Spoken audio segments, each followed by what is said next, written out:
वक्त बदलो इरादे नहीं, वक्त बदलेगा दोस्तों इरादे नहीं, रास्ते बदलो मंजिल नहीं, कामयाब तो होंगे हम एक दिन। यदि कहीं दूरी बन रही है तो दोस्तों साधन बदलो मंजिल के ख्याल नहीं। नमस्कार दोस्तों, मैं आरजे सिद्धार्थ आरजे क्लासेस 2.0 में आपका स्वागत करता हूं। दोस्तों इतिहास की कड़ी में इसके पहले पुर्तगाली, डच हम पढ़ चुके थे। अब हम अंग्रेज़ दोस्तों पढ़ेंगे।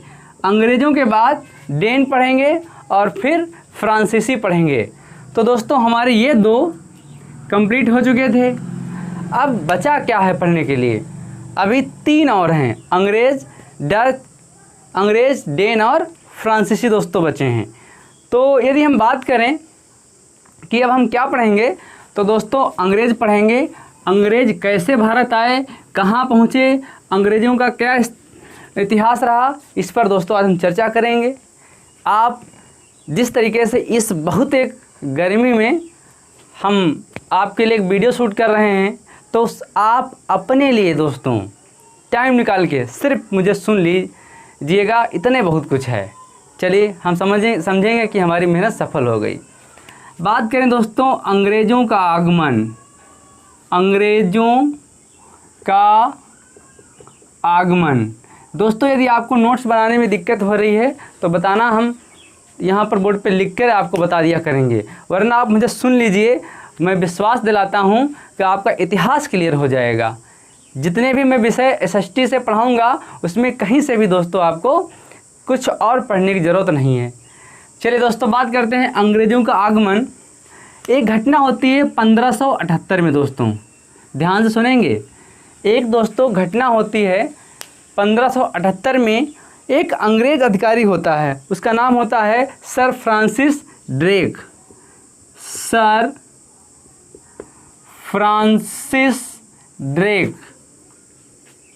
दोस्तों, एक ड्रेक नाम का एक अंग्रेज़ है। सर फ्रांसिस ड्रेक नामक अंग्रेज़ है। ये 1578 ईस्वी में दोस्तों एक जहाज़ को, जो कि लिस्बन जा रहा होता है, एक जहाज़ को लिस्बन मतलब पुर्तगालियों का जहाज़ है, ये लिस्बन जा रहा होता है। तो सर फ्रांसिस ड्रेक ये 1578 में लिस्बन जाने वाले जहाज़ को दोस्तों लूट लेता है। जब दोस्तों जहाज़ को लूट लेगा तो उसमें से प्राप्त क्या होगा?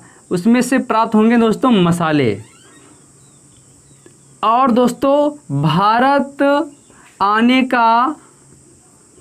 आने और जाने का नक्शा, ये दोस्तों प्राप्त होगा किसको? फ्रांसिस ड्रेक को प्राप्त होगा। अब यहीं से अंग्रेज़ों के अंदर एक विचारधारा बनेगी कि मुझे अब भारत जाना है। अब दोस्तों भारत जाने के लिए वो उतावले होते हैं और एक नए मार्ग की खोज करना दोस्तों प्रारंभ करते हैं। उसी बीच में यदि हम दोस्तों एक और शब्द जोड़ें तो स्थल मार्ग से, वैसे अंग्रेज़ जलमार्ग से आए, लेकिन स्थल मार्ग से भारत आने वाला प्रथम अंग्रेज़ दोस्तों कौन है? स्थल मार्ग से भारत आने वाला प्रथम दोस्तों अंग्रेज़ जॉन मिल्डेन हॉल। जॉन मिल्डेन हॉल ये व्यक्ति है दोस्तों। स्थल मार्ग से प्रथम अंग्रेज़ भारत आने वाला जॉन मिल्डेन है दोस्तों। लिस्बन जाने वाले जहाज़ को, जो कि पुर्तगालियों का है, फ्रांसिस ड्रेक 1578 में दोस्तों लूट लेता है, जिससे उसे मसाले और भारत आने जाने का नक्शा प्राप्त होता है दोस्तों। ये एक बहुत बड़ी बात है। फिर दोस्तों हम बात करें 1599 की बात करें। अब दोस्तों ये समय बीत गया, यहाँ से अब मार्ग की खोज स्टार्ट हो गई है। तो इसी कड़ी में दोस्तों 1599 में चलते हैं। 1599 में ये बहुत महत्वपूर्ण घटना दोस्तों याद कर लेंगे। इंग्लैंड में एक मर्चेंट एडवेंचर, इंग्लैंड में एक मर्चेंट एडवेंचर दोस्तों, इंग्लैंड में मर्चेंट एडवेंचर कह सकते हैं, एक अंग्रेज ईस्ट इंडिया कंपनी बनाई जाती है नाम से। एक अंग्रेज ईस्ट इंडिया कंपनी दोस्तों, ईस्ट इंडिया कंपनी बनाई जाती है। आप थोड़ा मेरे शब्दों पर ध्यान देंगे और जो लिखा है वर्ड पर, हो सकता है मेरा जो एक तरीका रहा है शॉर्ट में लिखने का, इसलिए मैं उससे प्रभावित हूँ, लेकिन आप मेरे शब्दों पर ध्यान देंगे आपको कॉन्सेप्ट क्लियर हो जाएगा। तो 1599 में इंग्लैंड में मर्चेंट एडवेंचर नाम का एक दोस्तों कंपनी बनती है, जिसको हम ईस्ट इंडिया कंपनी के नाम से जानते हैं दोस्तों। यदि इसका हम पूरा नाम बताएं कि 1599 में अंग्रेज़ों ने किस नाम से कंपनी बनाई थी, तो दोस्तों देख लो, the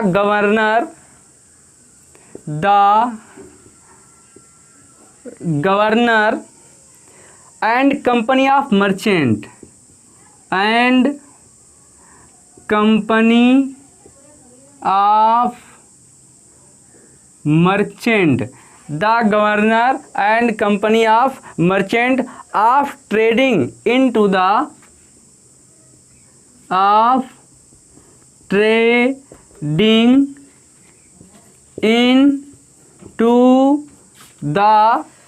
East India.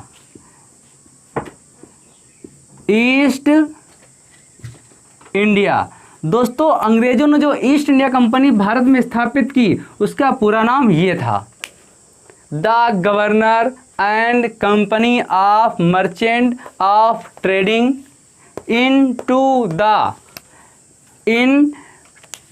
The East India. ये दोस्तों भारत कंपनी अंग्रेजों की आई। इसका नाम यदि हम पुराना नाम पूछ दिया जाए तो मर्चेंट एडवेंचर काफ़ी है। यही दोस्तों पूछा गया एक बार, अभी तक मेरे जैसा कि संज्ञान में है कि ईस्ट इंडिया कंपनी का पुराना नाम तो मर्चेंट एडवेंचर, अभी तक पूरा नाम नहीं पूछा गया है।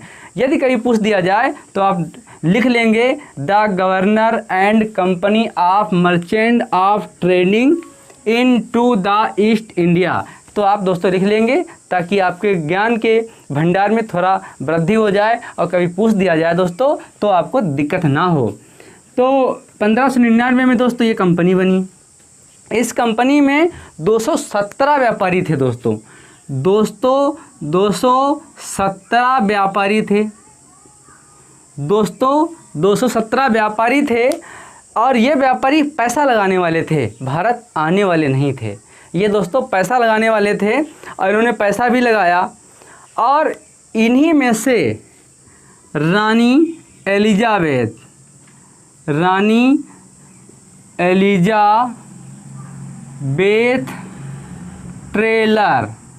टेलर दोस्तों, रानी एलिजाबेथ टेलर प्रथम इसकी साझेदार बनी। जो इंग्लैंड में कंपनी बनी मर्चेंट एडवेंचर, उसमें 217 व्यापारी शामिल हुए और उसमें रानी एलिजाबेथ टेलर प्रथम ये दोस्तों उसकी साझेदार बनी, मतलब उन्होंने भी पैसा लगाया और ये कंपनी अब भारत आएगी। तो दोस्तों ये कंपनी 1500 कह सकते हैं, हाँ, जो इनका शासनकाल 1558 से 1603 तक रहता है। 1558 से 1603 तक दोस्तों एलिजाबेथ का शासनकाल इंग्लैंड में रहता है। प्रश्न ये पूछा जाता है कि कौन सी महारानी अकबर के समकालीन थी, तो ये थी रानी एलिजाबेथ टेलर प्रथम। ये 1605 तक रहती हैं। अकबर की मृत्यु दोस्तों 1605 में होती है और ये 1603 तक रहती हैं। तो ये अकबर की समकालीन है। ये एक बार दोस्तों प्रश्न पूछा गया था, इसलिए इनका शासनकाल हमने आपको बता दिया। और एक बार पूछा गया था यूपी SSC में कि अकबर की समकालीन कौन सी महारानी थी, उनमें बहुत सारे नाम दिए थे। तो रानी एलिजाबेथ प्रथम या रानी एलिजाबेथ टेलर प्रथम, ये दोस्तों आप नाम याद रखेंगे। अब समय आता है 31 दिसंबर 1600। 31 दिसंबर दोस्तों 1600 का समय आता है। 31 दिसंबर 1600 ईस्वी। इस दिन रानी एलिजाबेथ दोस्तों, इस दिन रानी एलिजाबेथ 15 वर्षों के लिए 15 वर्षों के लिए भारत की तरफ अपना दल भेजती हैं। रानी एलिजाबेथ 31 दिसंबर 1600 ईस्वी में रानी एलिजाबेथ टेलर प्रथम 15 वर्षों के लिए अपना दल दोस्तों भारत की तरफ भेजती हैं। लेकिन ये भारत आया नहीं, ये कहाँ गया दोस्तों?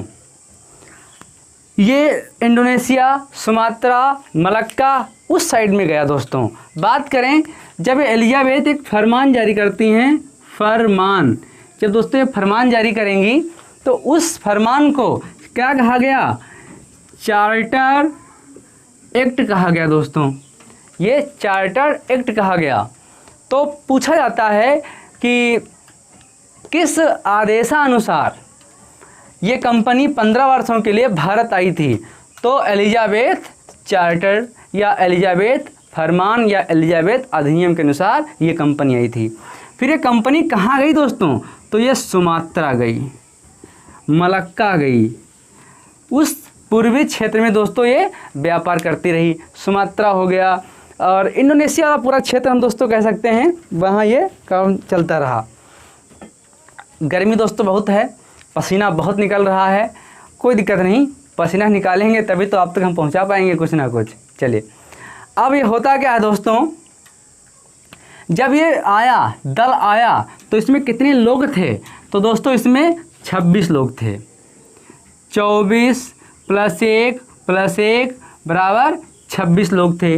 एक दोस्तों इसमें अध्यक्ष था, एक अध्यक्ष था, एक दोस्तों उपाध्यक्ष था, 24 इसमें सदस्य। मतलब एक पूरी भूमिका बना के आए थे किस तरीके से व्यापार करना है दोस्तों, पूरी भूमिका बना के आए थे। अब होता क्या है 1601 ईस्वी में दोस्तों, ये 16 में चले, 31 दिसंबर 1600 को चले।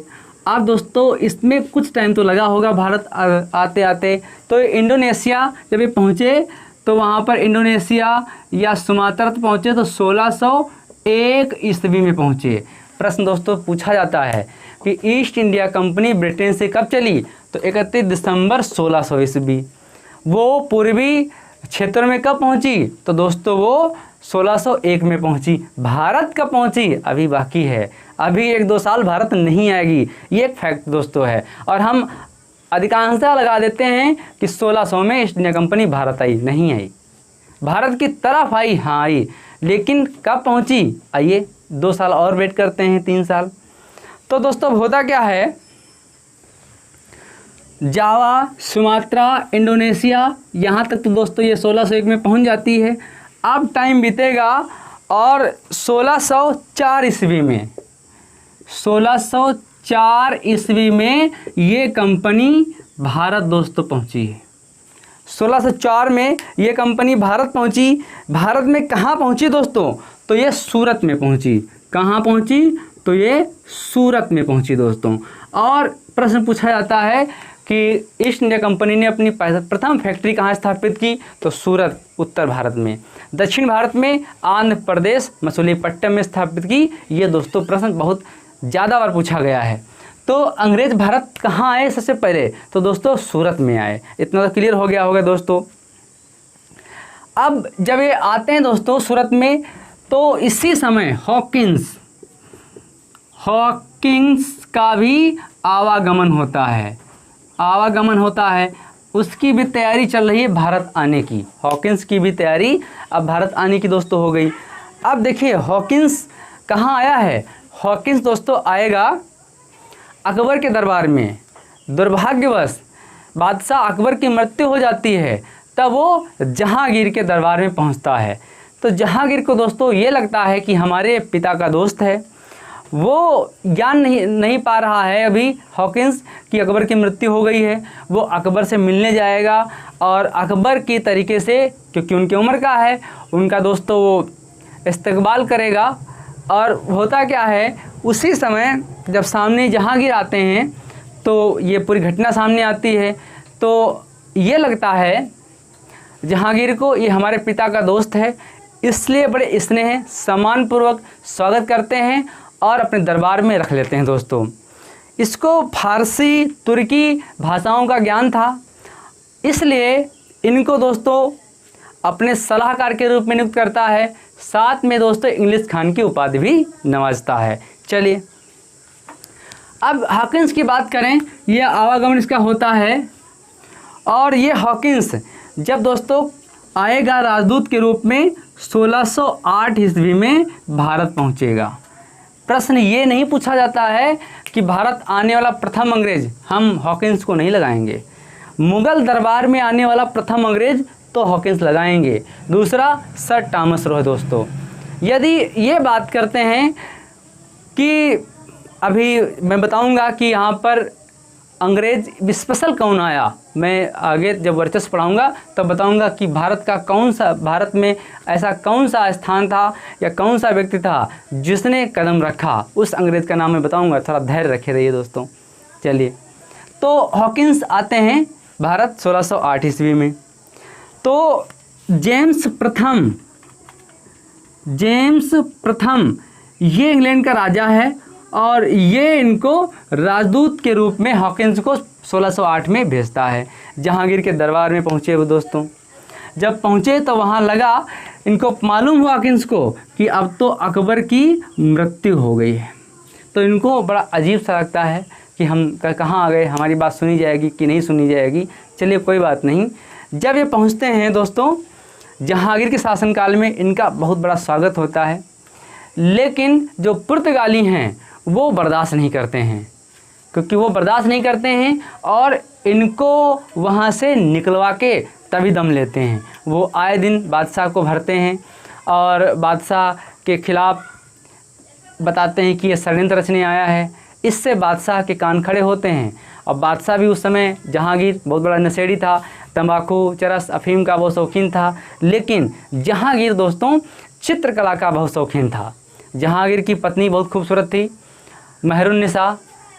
इसको दोस्तों यदि हम बात करें, नूरजहाँ के नाम से जाना गया और उसने अपने शासन की भागडोर को अपने हाथ में ले लिया था। जहांगीर नाम मात्र का कह सकते हैं कि शासक रह गया था। सारे सिक्के, फरमान जो जहांगीर के शासनकाल में पारित होते थे जहांगीर के नाम से, अब वो नूरजहाँ और जहांगीर के दोनों के नाम से दोस्तों पारित होने लगे। नूरजहाँ की जो माँ है तो असमत बेगम, उन्होंने इत्र बनाने की कला दी थी। नूरजहाँ का जो प्रथम पति होता है अली कुली खां होता है। इस तरीके दोस्तों हम कभी मुगल काल पढ़ाएंगे तो पूरा इतिहास पढ़ाएंगे कि नूरजहाँ कैसे आई, नूरजहाँ के पति की मृत्यु कैसे हुई, नूरजहाँ को कैसे जहांगीर हड़प लेता है या कैसे शादी करता है, कब उसने पहली बार देखा और दीवाना हो गया। ये धीरे धीरे हम आपको बताएंगे। फिलहाल आप अपने विषय पर आइए। चलिए दोस्तों, अब जहांगीर ने हॉकिंस को इंग्लिश खान की उपाधि दी, या किताबों में सिर्फ खान लिखा है तब भी कोई दिक्कत नहीं। तो प्रश्न पूछा जाता है कि हॉकिंस भारत कब आया? 1608 में। कहाँ आया? सूरत में। कहाँ पहुँचा? किसके दरबार में आया? जहांगीर के। और कौन सी उपाधि दी? खान। किताबों में आपको इंग्लिश खान भी मिल जाएगा, दोनों आप रख लेंगे।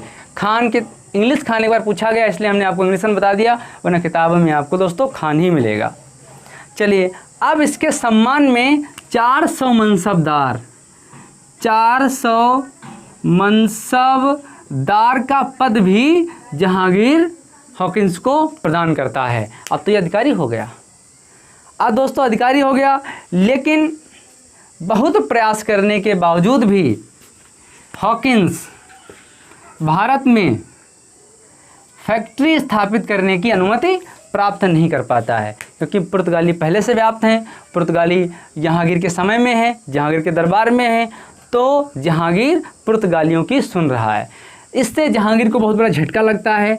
जहांगीर वापस चले जाते हैं, लेकिन जहांगीर की जो आत्मा है, जहांगीर की जो विचारधारा है, जहांगीर का जो खौलता खून है, वो सूरत में ही रह जाता है और पुर्तगालियों के खिलाफ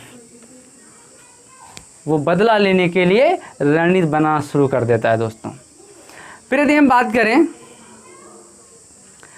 अंग्रेज़ों के बहुत प्रयास करने पर ये जो पुर्तगाली होते हैं वो जहांगीर से कहते हैं कि इनको भारत से बाहर कर दो।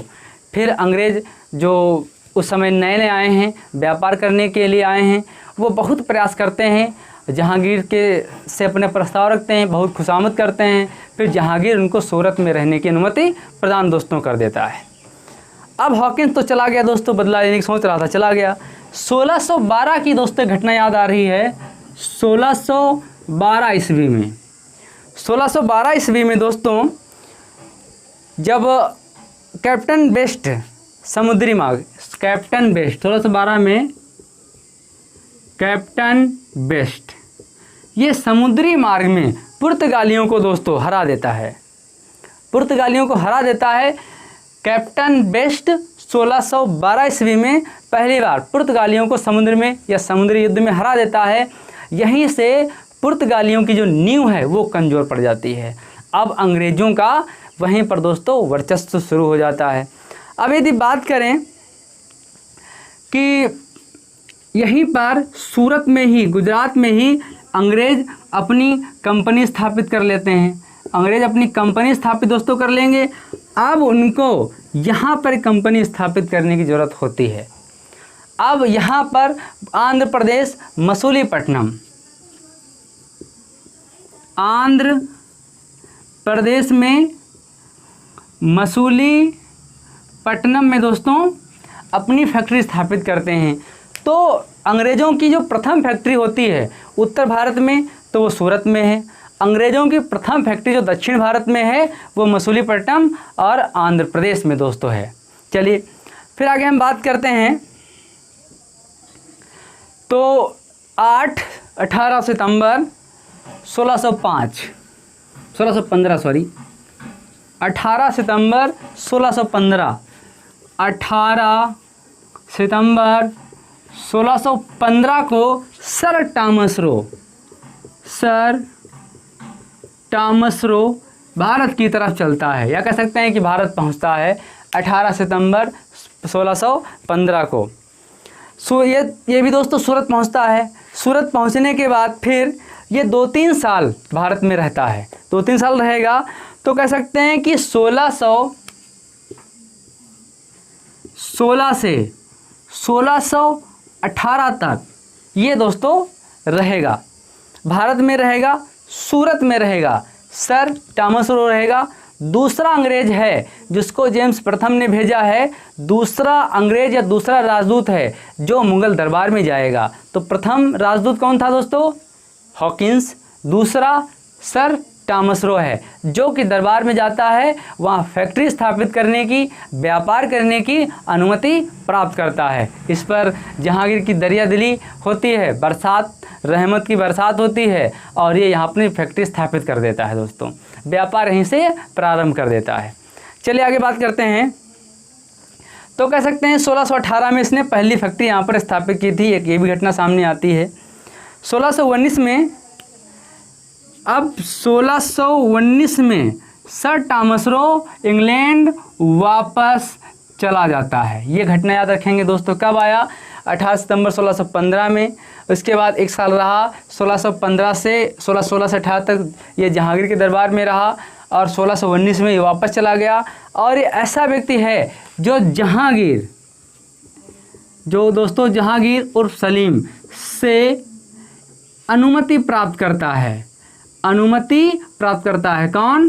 सर टॉमस रो दोस्तों ये अनुमति प्राप्त करता है व्यापार करने की और कोठी स्थापित करने की दोस्तों। इसी के साथ में दोस्तों यदि हम बात करें तो अंग्रेज़ों ने धीरे धीरे 1623 तक बहुत सारी फैक्ट्रियाँ या कह सकते हैं दोस्तों कोठी इन्होंने स्थापित कर ली थी। अंग्रेज़ों ने बहुत सारी कोठियाँ स्थापित कर ली थी। 1623 तक इनका वर्चस्व काफ़ी दोस्तों बढ़ गया था। उस समय दोस्तों जब ये सर टॉमस रो भारत में रहा, प्रश्न पूछा जाता है कौन कौन शहर रहा, तो सबसे ज़्यादा ये मांडा में रहा, पटना में रहा और इलाहाबाद में रहा। तो इसका सबसे ज़्यादा समय जो बीता दोस्तों, आया तो सूरत में था लेकिन मंडा और इलाहाबाद में सबसे ज़्यादा इसका समय बीतता है। चलिए दोस्तों आगे बात करते हैं। अब 1639 की बात करें। 1639 की बहुत महत्वपूर्ण दोस्तों घटना है, इस पॉइंट को आप रट लेंगे बहुत कायदे से। 1639 ईस्वी में दोस्तों फ्रांसिस डे, एक अंग्रेज है, फ्रांसिस डे। 1639 में एक अंग्रेज है फ्रांसिस डे, ये राजा चंद्रगिरी के राजा, मद्रास चंद्रगिरी के राजा एक हैं दोस्तों, चंद्रगिरी के राजा से मद्रास खरीद लेता है। मद्रास, अब वहाँ जहाँ पर चेन्नई है दोस्तों, जहाँ पर चेन्नई है, इसको खरीद लेता है। तो पहला साक्ष्य इतिहास में या पहला ऐसा प्रकरण या घटना आई है जो कि 1639 ईस्वी में फ्रांसिस डे जो कि अंग्रेज है, ये चंद्रगिरी के राजा से मद्रास और चेन्नई खरीद लेता है। ये पहला दोस्तों प्रकरण है या पहली घटना है जब कुछ खरीदने की बात अंग्रेज़ों के द्वारा या ज़मीन या एक शहर खरीदने की दोस्तों बात आई है। तो मद्रास को ये खरीदता है, वहाँ पर चेन्नई तो चेन्नई है, बस जाता है। तो याद रखेंगे कि मद्रास को किसने खरीदा था, तो फ्रांसिस डे ने 1639 में। ये यूपीएससी में बहुत बार दोस्तों पूछा गया है। आगे यदि हम बात करते हैं इसके साथ में दोस्तों, यहाँ के जो पुर्तगालियों के द्वारा बसाए गए चर्च हैं, सेंट विसेंट चर्च, ये सब इनके कब्जे में हो जाते हैं, वो ज़्यादा महत्वपूर्ण घटना नहीं है दोस्तों। फिर 1651 की बात करें, 1651 की बहुत महत्वपूर्ण दोस्तों घटना है। एक ब्रिजमैन करके हैं, ब्रिजमैन हैं एक अंग्रेज, ब्रिजमैन के नेतृत्व में हुगली पर इनका कब्जा दोस्तों हो जाता है। ये हुगली वही स्थान है जहाँ से औरंगजेब ने अंग्रेज़ों को भगा दिया था, औरंगजेब ने अंग्रेज़ों को भगा दिया था औरंगजेब। लेकिन कैसे रुके, अभी हम बात करेंगे। तो ब्रिजमैन के नेतृत्व में 1651 में हुगली पर भी अंग्रेज़ों का दोस्तों अधिकार हो गया। जब वहाँ पर अधिकार हो गया, वहीं से दोस्तों ये अपना कार्य करने लगे और पूरे बंगाल में कासिम बाजार हो गया, पश्चिम बंगाल है, पटना है, यहाँ पर हर जगह इनका वर्चस्व हो जाता है और काफ़ी समय तक अंग्रेज़ बंगाल में ही रहे दोस्तों। अब यदि हम बात करें 1661, बहुत महत्वपूर्ण घटना है, रट लेंगे दोस्तों। 1661 की दोस्तों बात करें,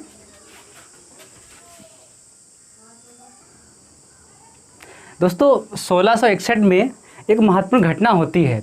उस घटना को याद रखना बहुत महत्वपूर्ण है, कई बार पूछा गया। राजा चार्ल्स द्वितीय दोस्तों हैं, जो इंग्लैंड के राजा चार्ल्स द्वितीय, राजा चार्ल्स द्वितीय ये भारत आते हैं। जब भारत आते हैं तब इनकी शादी पुर्तगाली राजकुमारी से शादी हो जाती है। उसका नाम दोस्तों रहता है पुर्तगाली राजकुमारी का Catherine of Braganza, Catherine of Braganza, ये उस राजकुमारी का नाम है दोस्तों। राजकुमारी का क्या नाम है? 1661 में राजा चार्ल्स सेकंड का पुर्तगाली राजकुमारी कैथरीन ऑफ ब्रिगेंजा से इनकी शादी हो जाती है और इनको दोस्तों दहेज में मुंबई मिलती है।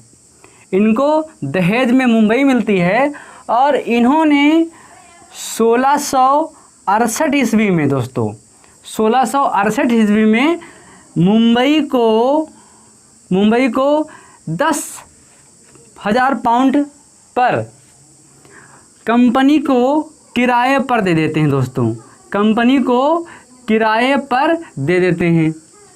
ये दोस्तों बहुत महत्वपूर्ण घटना है, आप रट लेंगे कि 1661 में राजा चार्ल्स सेकंड का पुर्तगाली राजकुमारी कैथरीन ऑफ ब्रिगेंजा का विवाह होता है और उनको मुंबई दहेज में दी जाती है। 1668 में मुंबई ये किराए पर कंपनी को दे देते हैं दोस्तों। ये दोस्तों आपको बहुत महत्वपूर्ण पॉइंट है, इसको रट लेंगे। एक और दोस्तों महत्वपूर्ण पॉइंट है जो कई बार पूछा गया, 1668 की बात करें, 1668 की बात करें तो सर जॉन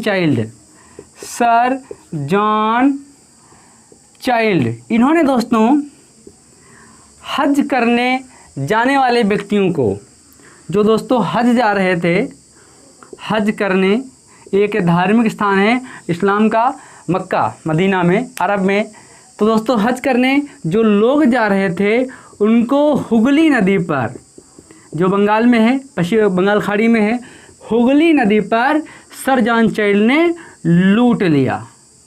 दोस्तों इन मुसलमानों को लूट लिया और इनको फारस या अरब की खाड़ी में भेज दिया, कह सकते हैं दोस्तों, सॉरी खाड़ी में, पुर्तगाल की तरफ खाड़ी में भेज दिया इनको, ज़्यादा पॉइंट रहेगा।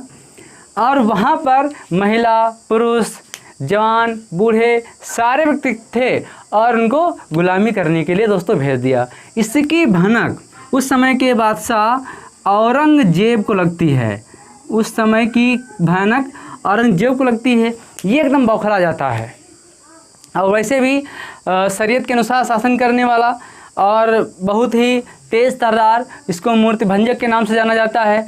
कुरान की आयतें बेचकर दोस्तों ये अपना जीवन यापन करने वाला और पक्का इस्लाम को मानने वाला शासक था। कह सकते हैं कि अपने धर्म के लिए ये कट्टरवादी था।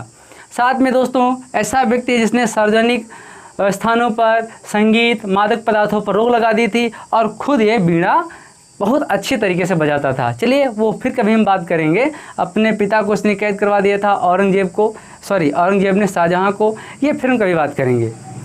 तो औरंगजेब को भनक लगती है कि सर जॉन चाइल्ड ने हज जाने वाले यात्रियों को लूट लिया है और उनको गुलामी के लिए अपने देश भेज दिया है।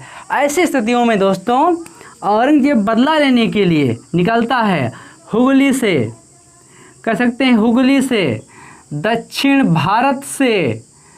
भारत से और सूरत से इनको निकाल देता है। और जब निकाल देता है फिर ऐसी स्थितियों में सर जॉन चाइल्ड माफ़ी मांगते हैं, पूरा धन जो लूटा गया था वापस कर देते हैं और उन व्यक्तियों को बुला करके स्वदेश में छुड़वा देते हैं। तब ये दोस्तों औरंगजेब कुछ मान जाता है और बहुत सारा धन इनसे लेता है। दोस्तों बहुत सारा धन लेगा, कह सकते हैं कि उस समय हरजाना लेकर छोड़ देता है। और उस हरजाने में जो महत्वपूर्ण दोस्तों ये रहेगा वो 2% चुंगी